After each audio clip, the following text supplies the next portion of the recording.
Good afternoon. So I'd like to start by congratulating the successful candidates in this year's local body elections.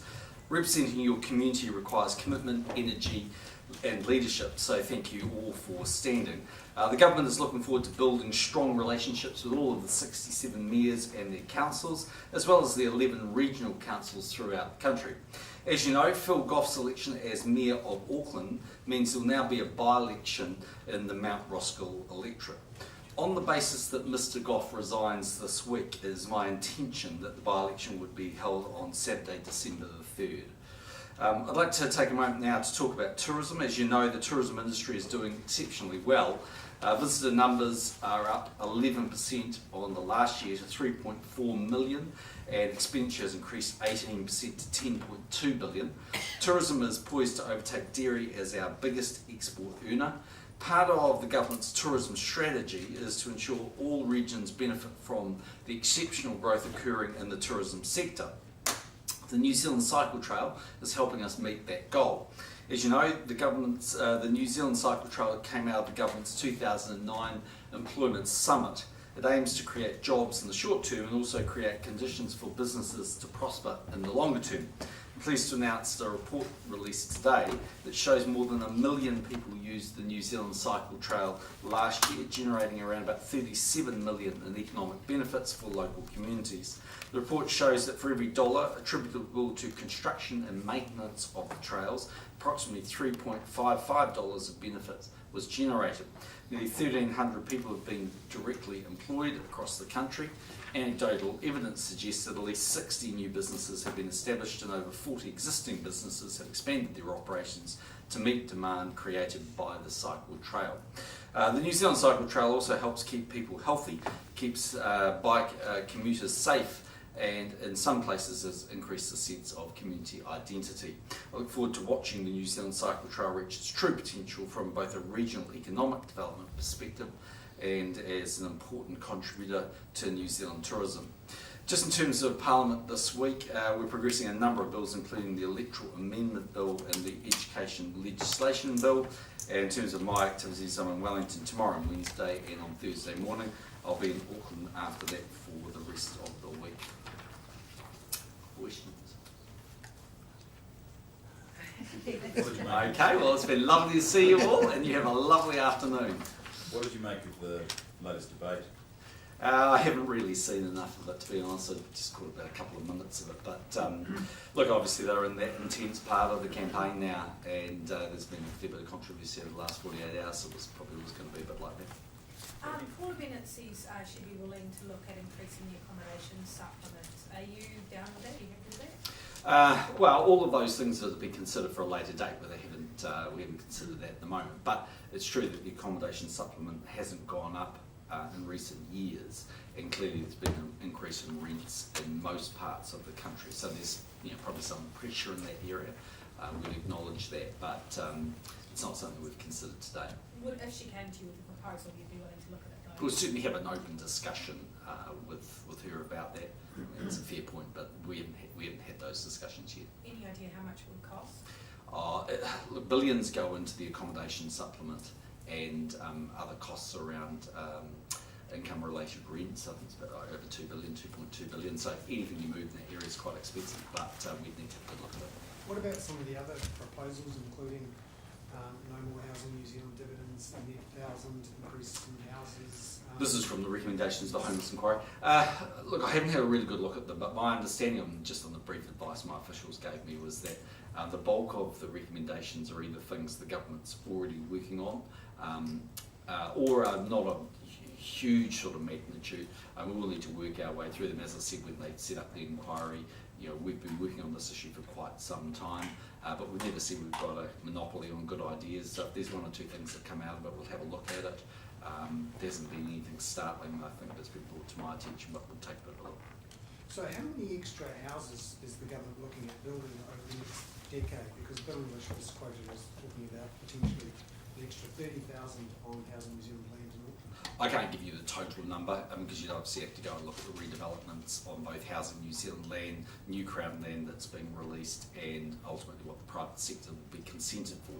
We certainly know those consent numbers are coming up quite rapidly in Auckland, and the pipeline that we saw a few weeks ago that they released looked pretty promising, but either Bill English or Nick Smith's office can give you the total number of what they expect over the next decade. No, but he's talking about ramping up of the Hobsonville Land Company, Tamaki development style developments, Yep. potentially an extra 30,000 houses Yep. being built on Housing New Zealand land to be on sold.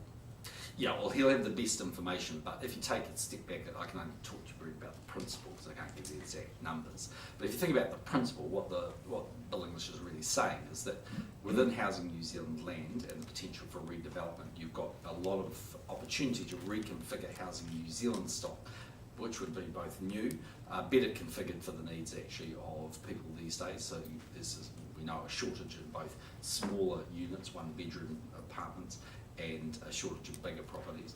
And because of the way you can redesign these properties and because of the way you can configure things these days, there's also the potential to release land for social and affordable housing. So you can get a bit of a win-win on both sides, both the Crown getting either the same or more premises, but also affordable properties being released. So isn't this just a retread of Kiwibuild though? Similar sort of idea, build a house and sell it on? Well, look, I don't know enough about this because they haven't released enough detail on it, but if you look at what we've been saying for quite some time, this isn't new news, a place like Tamaki, we've been arguing for quite some time, there's the capacity to reconfigure what I think takes about 3,000 properties at the moment and turn it into a development of 10,000 plus, I think it's 12,000 from memory at Tamaki overall.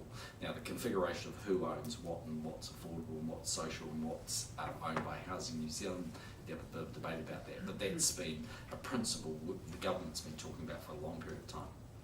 Ian, more on the American election, what do you make specifically about these comments we've heard from Donald Trump over the last 48, 72 hours?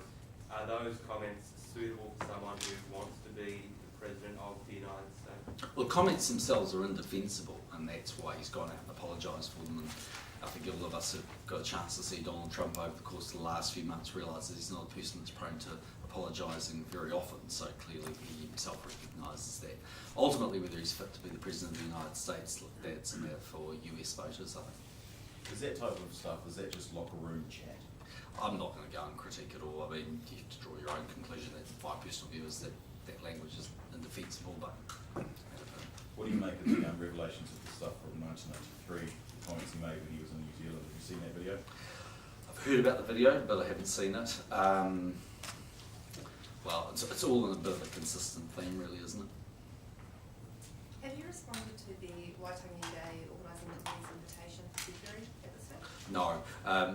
My understanding is that they were having the hui up there, they didn't reach a conclusion. At some point they were actually coming back to us, although I think my office intends, depending on what they say, to go back to them in writing, just laying out under what conditions we would consider returning to Waitangi. But as I read the media reports, I thought Peter Peroni was saying that they need to have further meetings. Peter Peroni said that he had extended an invitation to your office. Okay, I haven't seen it anyway. So look, on the basis we've received it, I haven't seen that. Then we'll in due course go back and talk about under what conditions we'd be prepared to countenance going back. Do you know what those conditions are? Look, as a bare minimum, they'd be the capacity to speak freely, as you would expect us to. I mean, it's a ridiculous situation to expect me as Prime Minister to get berated by a group of people and then not be able to actually respond with what, factually the government's doing. Yeah, I think personally it's in best interest, from the nation's perspective, that there's a bit of respect and decorum there on both sides. And that would be preferable, but I sort of probably accept that it's a little difficult to control some of the people in the lower marae. One Should of the you get rid of options the is to get rid of the And lower just forget about February because they're not even. Well, if for instance they came back and said, look, we think overall it's better for the free-flowing nature and the, I suppose the better passage of the day to miss the lower marae, that's certainly something we would consider, yeah. Because this year you were saying you didn't want to do that because you didn't think that was the right thing to do. Or Yeah, so the change your advice, mind on that now? Well, the advice I had from my cultural advisor was that that was a disrespectful thing to do. I think if they decide that that's the appropriate thing to do, then we'll bow to their view of what the appropriate tikanga Māori perspective is there. What did you make of the comments from Kenny that he actually has sort of what was taken to be threats to you were actually about protecting you because of the concerns he had about what sort of a welcoming you might get there? Look, there's been so much water that's sort of gone under the bridge. It's probably not really worth relitigating it. I mean, in the end, it's pretty simple. My preference is to go to Waitangi because I think that's been what I committed to doing, and I like to hold my end of the bargain. To do so, I think I've got to feel comfortable that the people around me are safe. As I consistently said, it's not about my own security terribly much because to be blunt, I have a fair bit of personal protection. So I think for the most part, people will accept that. I'm likely to be fairly safe, but it is the people that travel around me. But also, secondly, conceptually, to go somewhere and not to be able to debate the issue, but to be a whole lot of other information said, but us not to be able to respond. I mean, it's sort of a ridiculous notion, really, and it's certainly not the purpose of going on the marae, which is always seen as a place where people can debate ideas. So we've never contested that the marae is a place to go and have a discussion and have a debate about issues. But you can't have a one-sided debate, or it's not a debate by definition. What do you think of Phil Goff's call for a Vancouver-style stamp duty on overseas bikes, which would like some of that revenue? Yeah, okay, so, I mean, there are always ways of raising revenue. So if the argument is about raising revenue, then you'll raise some revenue depending on how it's applied and who pays for it. If the concept is to try and dampen demand, then our information at the moment in terms of the LINS data we have would indicate it wouldn't do a lot because not many buyers fit in the category I think he is talking about. I mean, my own personal view is if his concern is about affordability and the deliverable goal of affordable homes, then the very best thing he can do as Mayor of Auckland now is to organise the planning department, the consenting, all of that to be streamlined, to be efficient, to be well resourced, and to deliver the consents at a speed and time frame that we need.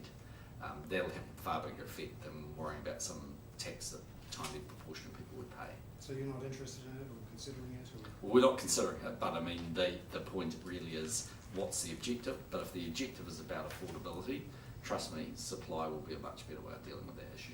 Just on the by-election, you think you could win Mt Roskill? Well, we've never won a seat, no incumbent government's ever won a seat they didn't hold, so I think we need to accept that that's a bit tricky. And secondly, Labour and the Greens have done a deal, so that also adds, to the complexity and challenge of it. That said, we believe we'll select a good candidate. We think we've got a good story there. We're keen for our voters to get out and support us. So, yep, we're going to give it a good go, but I think it's got to be seen in the context of quite difficult. Is Palmer your candidate? Well, she hasn't been selected. I suspect she'll probably put a name forward, and if she does, I think she'd be a very good candidate. But in the end, it's for the local board, effectively National Party board. I think it's a board selection to select the candidate. So You started advertising in the South Island for candidates for next year's election, isn't that a wee bit early? No, well, look, it's for the board, the National Party board, but the board has decided to do the process a little bit earlier. And so it's been doing that, like my seat's been selected, and then quite a number of others have been just working their way through it. So it's nothing to do with when they think a time of an election will be or anything like that. It's just, they just decided that, particularly in seats where we don't hold them, the best chance of us winning them, they think, is to have a longer lead time. On Mt Roskill, have you, has National talked to any of its support partners about them not standing in the seat? Well, we haven't. I don't think we've had any discussion. I'm pretty sure ACT said to me at one point they're not going to stand if there's a by-election. I might be wrong on that one, but I'm pretty sure that's what they said. But not because they think it would dramatically help us. I don't think they got a lot of electoral votes there last time, so I don't think it's a major. Why are they not standing then? Is it? I think they just want to deploy the resources to it, but you need to check with David. I might be wrong, but I'm pretty sure he said that to me one night. Have you written off your chances in Mt Roskill? I mean, No. You won the party vote here last year. Yeah, no, we definitely haven't written off our chances, but we just need to be realistic. When you haven't had an incumbent government win a seat they don't hold, I think Phil Goff's majority's 8,000, something like that. So you don't have you've got them doing a deal, notwithstanding Michael Wood's protests about such things and the hypocrisy of that. So it is what it is. So Panji Palmer, there's a chance she might not be the candidate. There's signs all around that electorate that she's got up saying. But they're about public meetings, probably, is my guess. Who got Given selected in your electorate? I did. Oh. Yeah. But thank you for asking. Unchallenged or uncontested, actually. I was thrilled. Given Saudi actions in Yemen over the last 48 hours, will the New Zealand government be making representation to the Saudi government, and will it change anything as relates to the trade deal? In terms of the latter point, no, I don't think it would change anything in terms of the trade deal, but I'm not sure if the Foreign Minister or the ambassadors raised that issue, but obviously we're very concerned about what we see in Syria, and you will have seen, just on the wider issue, the Russians vetoed a Security Council resolution late last week, and the comments by the New Zealand ambassador at the UN, very critical of that. So do you think Murray McCully might make representation? Well, it's always possible that he might have, or the foreign ministry, the ambassador on the ground in Riyadh might, but I'm not aware of that. You need to ask his office. But it changes anything in relation to the trade deal? I don't think so, no. Were we holding our punches at all before last week because of Helen Clark? No. Look, I mean, I think we can see those as quite separate issues. I mean, being on the council and having a contender, it didn't change what we did on the council. I think we've called it the way we've seen it, and I genuinely believe been pretty well respected for the way that our involvement over the last better part of 2 years on the council. Repatriation, you talked about that this morning, Yeah. RSA. Is that something that's more likely to happen than not? Well, it's at least, I think, 50-50, but the challenge here is just working through what's quite a delicate situation. So you've got men that lay in different graves, so it's firstly not just in one place. You may have different families with different views. It can be quite a challenging issue in its own right. They're cultural issues, so we just need to work our way through it. But there's been somewhat of a change. I think it's fair to say that certainly the RSA view, and I think Defence view for a long period of time, was consistently of the view that the men should stay there. That position's changed a little bit, and I think the RSA is slowly moving its position. You've seen the Australians move in Malaysia when it came to Vietnam fallen that were buried there. So I got a letter from the president of the RSA, BJ Clark. Obviously I've been along to the 50-year commemorations, and so there were some discussions in terms of receipt of that letter, and with myself and the Veterans Affairs Minister, and we decided we should follow what was recommended in the letter, which is to set up an advisory board and see whether we can work our way through the issue sensitively. Any update on the Kermadec negotiation? Sorry? Any update on the Kermadec negotiation? No change as far as I'm aware. Julia Gillard has revealed that the Queen's advisor flew to Australia to lobby her to make sure Prince Charles remained or took over as head of Commonwealth when come the day he takes over the throne. Were you lobbied in the same way? I vaguely recall you actually agreeing to act as her advocate. I don't think it's right to say that we were lobbied. There would have been discussions along the way with Christopher Guite, who's the Queen's private secretary. My memory or recollection of it is that it's been an issue that's been discussed, but because it's automatic, that at the point that the Queen passes away, Prince Charles becomes the King of United Kingdom and therefore of New Zealand. I've been strongly of the view that he should become the head of the Commonwealth in the same way that the Queen is. So I don't know whether you quite say it's lobbying, or whether there's certainly we've expressed to the Palace that that's New Zealand's strong view, and so we've been quite happy to be advocates of that. I don't really think it's been lobbying on their side. Did they ask you to be advocates, or did you offer? I think we offered from memory. I said to the Cabinet Office I felt reasonably strongly that that was the right thing to do, but I think they've been moving very cautiously on the issue actually. Despite what you just said in terms of your question, that's certainly Clarence House has been moving very, as I understand, very cautiously on that matter. Have you done anything by way of advocacy? I think there've been bits and bobs, I think, but you know, it's not a full-out campaign. We Yeah, had a another couple of reports last week on the Wellington runway extension, Oh yeah. which suggest a reduced but still substantial national benefit from the extension. I just wondered, is the government feeling any more inclined to come to that particular party? Look, I don't think we've had any substantial discussion about that or change of heart really in the last few weeks. I mean, there hasn't been enough of a view that. I mean, there's a new mayor of Wellington now. I'm sure when Justin comes to see me, that'll be one of the issues, given he was quite a strong advocate for the project that we're going to talk about. I'm not sure the council numbers sit now, you know, post the election.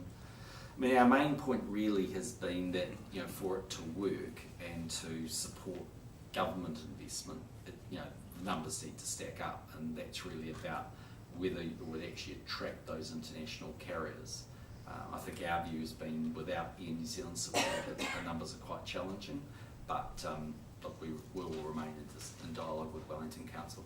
Just One of the arguments has always been that Wellington's geographic position, requiring that figure 8 transit around New Zealand, Right. will always penalise it when it comes to attracting tourists as a direct first point of beginning one's tourism journey. As Minister of Tourism, do you see that Wellington is behind the 8 ball somewhat in that respect? Not really. I think Wellington's actually a very attractive destination, and there's a lot of good things happening here to go to. I mean, we see a lot of tourists coming to Wellington in a range of different activities and people wanting to do different things. So I don't think it's impossible from that perspective. It's not unusual for a capital not to be the hub of sort of international airports. If you think about Canberra, you know, it's in that position, isn't it? Even, you know, Washington, you know, sort of DC sort of thing. So it's not unusual to be in that place. I mean, the basic issue, if you really think about it, is that Air New Zealand essentially runs its basic hubbing out of primarily Auckland, to a degree Christchurch. And so if they won't fly out of Wellington and you get point-to-point carriers, then it's obviously useful if you're interested in being on that carrier. But the question is, does that support, you know, most of the travel that happens for people who want to go in and out of Wellington? And the economics of that haven't looked that great, but as I said, we'll continue the discussion with the council. And now that this UNSG process is well and truly over, with some clear air, what do you think Kevin Rudd would have made a good Secretary General if he was nominated and if he got the position? Oh, look, I just really don't have any comment. I mean, in the end, he didn't put his name forward, and it certainly wasn't supported by Australia, so that's what it is. Yeah. Is there some costings yet on how much we spent on the Helen Clark campaign? Don't know.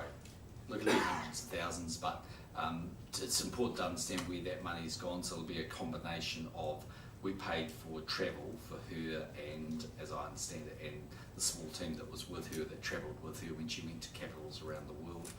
There were people that were allocated to her team for a period of time, and they'll be notionally probably booked against that cost centre, but would have been with the ministry had they not been there. So there's definitely going to be some costs, but you know, I think most people would see it on the scheme of things as an investment that was worth it, and you know, consistent with what we do for the calibre of candidate and the sort of position on offer. They're not things that happen all the time, but you know, you have to put up a little bit of money in support. What did we get out of it? Well, firstly, a chance that she became the Secretary General, and you know, if you're not prepared to invest anything, you're never going to get there. Secondly, I think an opportunity to have a discussion with quite a number of countries, which we did do.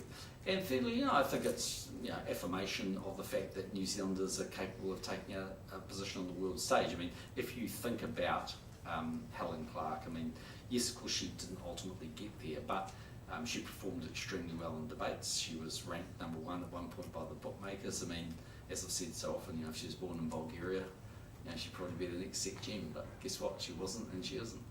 Will we be able to see a breakdown of those costs that we spent? Don't know. You'd have to ask the Foreign Minister's office.